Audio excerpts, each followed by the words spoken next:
All right, hey guys, this is Chris over at Fire and Dice, and thank you for joining us for our Legacy Tournament. This is round one. Today we're going to be starting with Lowell, Hahm and Trevor Smith.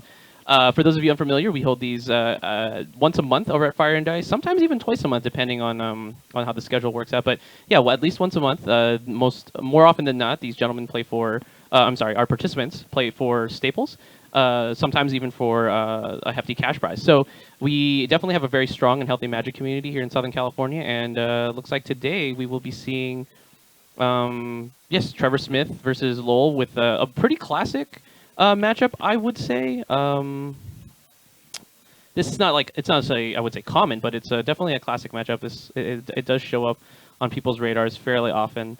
Elves has been quite good in this most recent metagame, and Miracles, as it always is one of the staples of the format. So we are moving on to our players, like just deciding who goes first. I think Trevor's going first, and it looks like he's thinking about this hand. It doesn't look like he has a blue land to go with that plains, but I'm not sure. And Lowell goes ahead and chips his hand. Now, the interesting thing about this matchup is even a counterbalance with a top, which would typically, for most people, at least in their minds, would lock out the Elves player. It's not always the case. Now, there are some exceptions to the rule. Clearly, like I mean, if we can cycle through the top of the deck fairly often and finds ones, twos, and threes, Trevor's obviously going to be in great position. I don't know a lot of legacy decks that can beat that to begin with, but Lowell having access to Green Sun Zenith means he can play around the top of Trevor's deck fairly well if he has somewhat of a board established already. So if he's got one or two Elves, he can start casting Green Sun Zenith, for example, for 4 for 5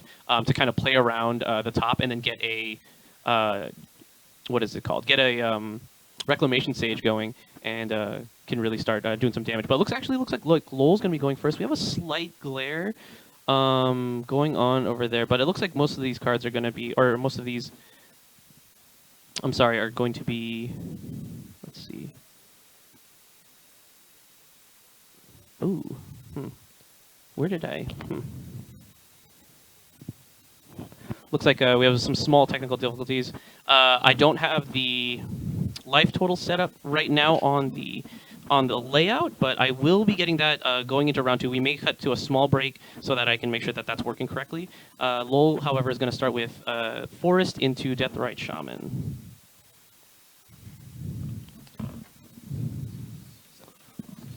Thank you.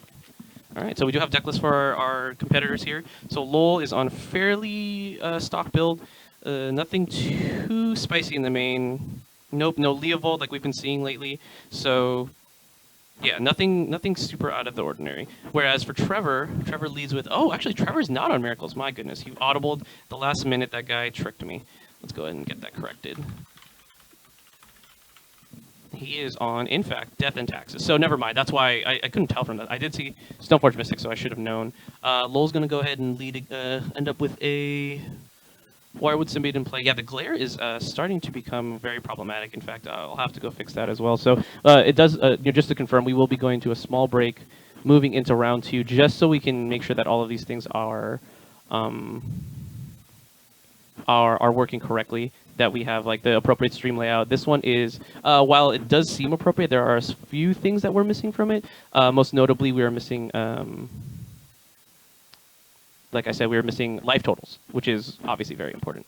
So we will be making sure that we have that for you moving into round 2. But for this match, looks like we have Trevor a little bit on the back foot already, but Lowell not with an explosive combo start. However, this could change very easily because of the presence of Gaia's Cradle. And let's just see. Trevor's going to go Stoneforge Mystic into, my assumption is going to be the Umezawa's Jite, which is an equipment that is very good against, well, most decks in general, but it's very good against creature-based combo decks or creature-based decks in general. Great in the mirror if you're playing Death and Taxes. So yeah, GTA here is going to be very good, but I don't know if Trevor's going to have a turn with which to make it good. So we've on deck for Lowell, we've got We've got Deathrite Shaman, a Nettle Sentinel, and a Curian Ranger.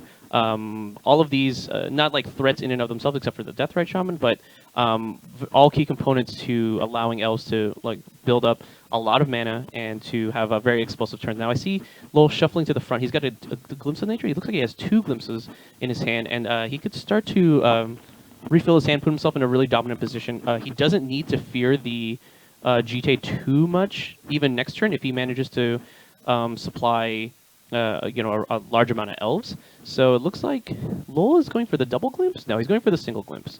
He's going to go ahead and see if he can just like chain together a reasonable amount of elves. But it looks like he found Burstlord Ranger, which is actually going to be very good for him. Looks like Burstlord Ranger is going to let him cast 2 cards, or let him draw 2 cards here, and he goes immediately into 2 elves. So like Lowell is on a lot of mana right here, and he's summoning his, or I mean, I'm sorry, he's separating his cards sick from unsick. So that Nettle Sentinel is going to be really huge here with the Burstlord Ranger. And he's going to draw 2 cards, and looks like Lowell found another land, but I think the land he wants is another Gaia's Cradle, which is going to let him accelerate even harder, going to let him play even more guys. But here he's, I don't want to say he's at an impasse. He does have the ability to make a reasonable amount of mana still.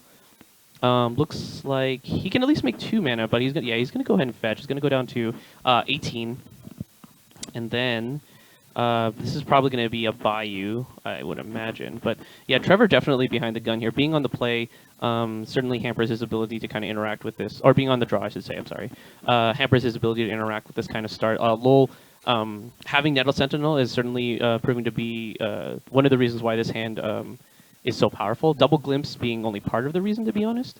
But looks here like, so Lowell's casting a 2-drop. He's going to actually go for 3. Oh, I think he's going to miss his trigger on the Nettle Sentinel. Oh yeah. All right. Well, Trevor's going to be a good guy. Lets him have it. Yeah, but Lowell here, let's see. Looks like going to make another 2 mana. All right, we're making another 2 mana. And we're going to play... Oh, another one. Oof. All right, so another Elvish Visionary lets him draw 3 cards here. It's going to be... this is going to be really difficult for Trevor to beat. I think he... Oh, wait, why is he untapping that? There we go. We'll draw 2 cards for this Heritage Druid. And now with Heritage Druid online, Lowell's going to be able to make quite a bit more... Is that... I'm pretty sure that's Heritage Druid. Okay, it's not. He's going to make quite a bit more mana. And having played his land already, this Guy's Cradle in his hand is less good, but still quite good. He's got a grip full of cards. No, it doesn't look like he has a tutor yet, though. So he's trying to... Yeah, it looks like he's going to... What could he do here? I think he's... There's no reason to stop.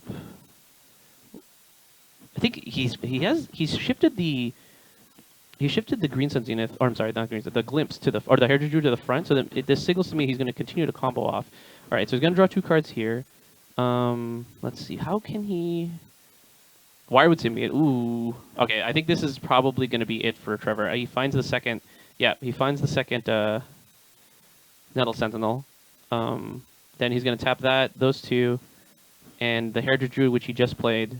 And he's, this is basically just keep drawing cards until I draw either Green Sun Zenith or Natural Order, both of which are going to be lethal here. Oh, well, either of which, I should say, are going to be lethal. Or just naturally drawing Crater of Behemoth, which, again, I think we're at the point where he generates 2 mana per elf played, or per 1 mana elf played, or 1 mana creature played.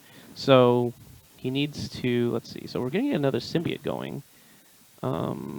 Symbiote, I think this is to play a 1-drop, or is it play a 2-drop? Oh, he had Trevor thumbs-upping the camera saying, like, look at me go.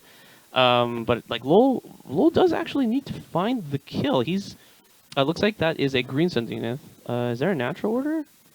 There is a Natural Order. So this could have been over quite a bit ago, in fact, but Lowell put it on a show for the camera. Go ahead and sacks.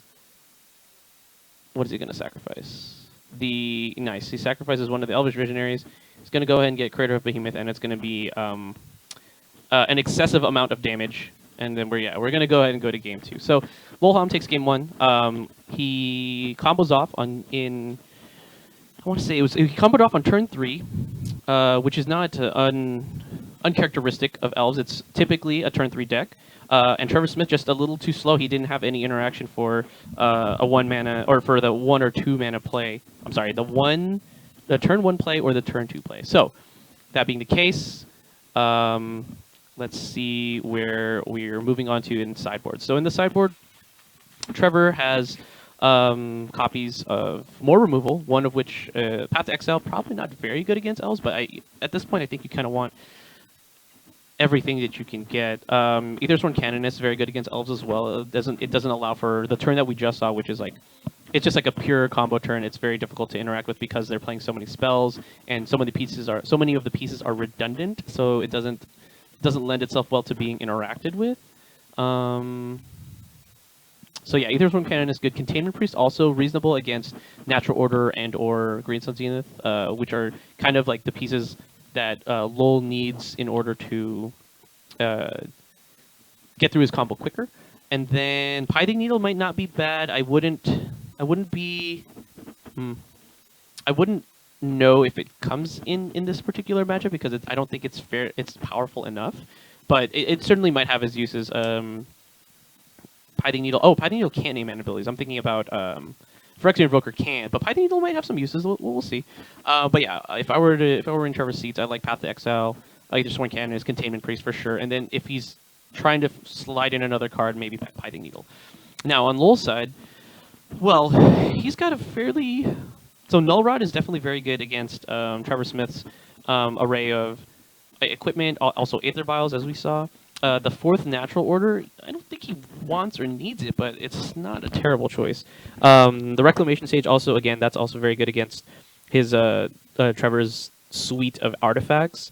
Abrupt Decay, Thoughtseize, Cabal Therapy round out the sideboard for Lowell Hahm, and I don't know if there's like a particular card he wants out of those more than any other. I think some combination of Thoughtseize, Cabal Therapy might be okay. He's not playing combo, so it's not necessary, but being on the draw and taking away a key piece like a Umezawa's Jite, for example, could definitely buy him a lot of turns, so that's definitely a possibility. However, Abrupt Decay just as good doing the job and a little bit more proactive. It gets rid of things like Thalia, Heretic Cathar, which is not in...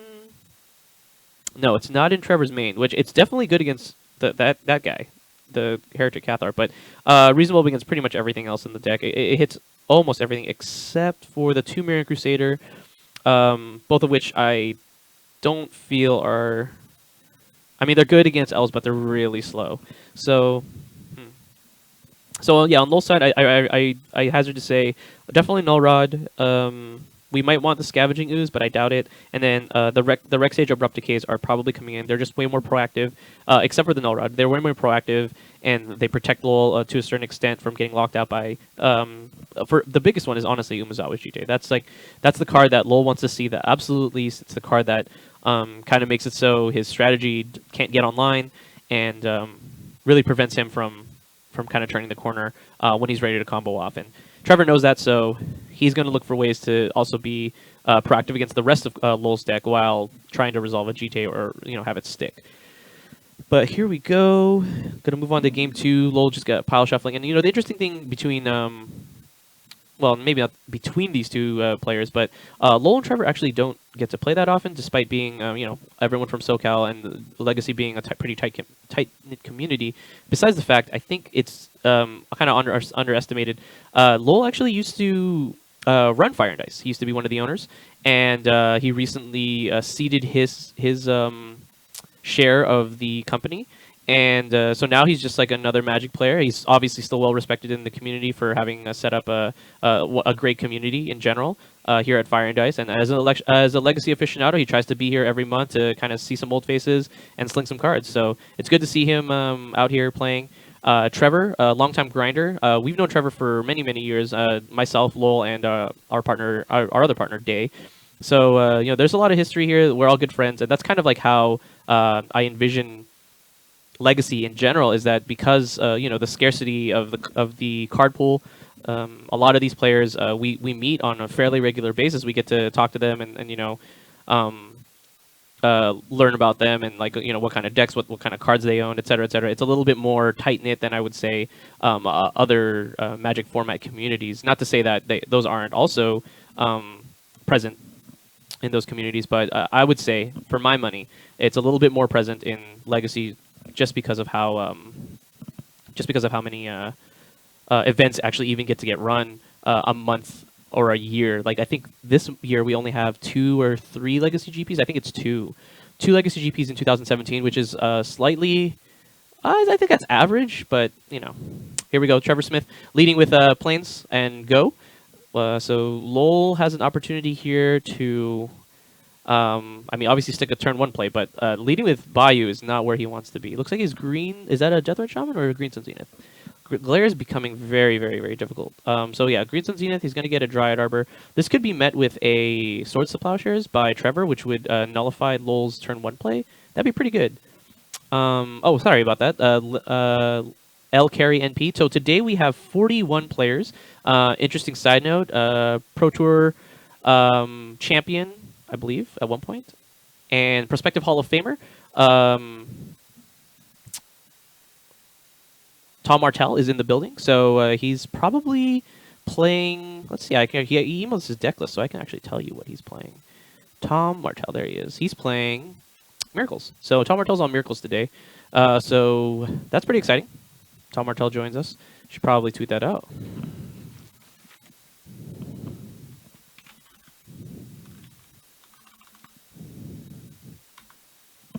All right, so Trevor follows up with Wasteland into Phyrexian Revoker. Lowell has a Nettle Sentinel on board, and it looks like our competitors are, this is how interactive Legacy can be, and the thought processes and the decision trees are always going to be very complex. So let's see where this ends up going for Lowell. He's trying to count his mana, trying to count if he can have like a pretty explosive turn here, because especially with a Rishadan Port in play, Trevor's going to be able to tap down a Gaia's Cradle at least, which is happening, or which could have happened, but Trevor decided to be a little bit more aggressive and played his Phyrexian Revoker. But it looks like, yeah, Lowell's going to get 1 turn at least out of this Gaia's Cradle at the moment right now. If he has a second one in hand, obviously that's still a little bit different, but that's how it's going to go.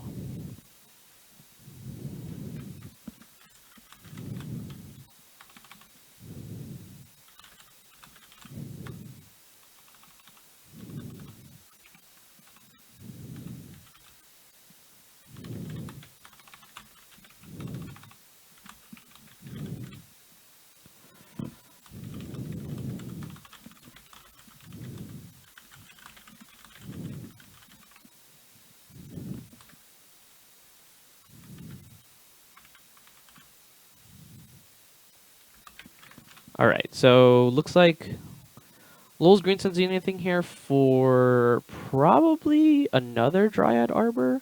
I thought I didn't know if it was for 0 or for 1. It looks like it's for 1 because I saw him thumbing through and trying to get a 1-drop. Okay, cool. So Lowell here. Let's see. That Dryad Arbor, by the way, is in the bin. It's in the graveyard, but looks like Lowell is not quite done with this turn. I think he had 4 mana floating, and he spent 3 of it. So let's see where he takes the rest of this turn. Should have 1 left over. Oh, there's the Cradle. Okay, cool. So Lowell's going to generate 5 here. He's going to natural order away that card. Oof, this might be a quick 2-0 from Lowell Hahm. And then so following this, because of the fact that I do need to change the layout, we will be back shortly. I think this is enough. That's 15 damage alone. 15, 20, 21, 22, 23. 23 he can block. Yeah, it looks like Trevor is going to be dead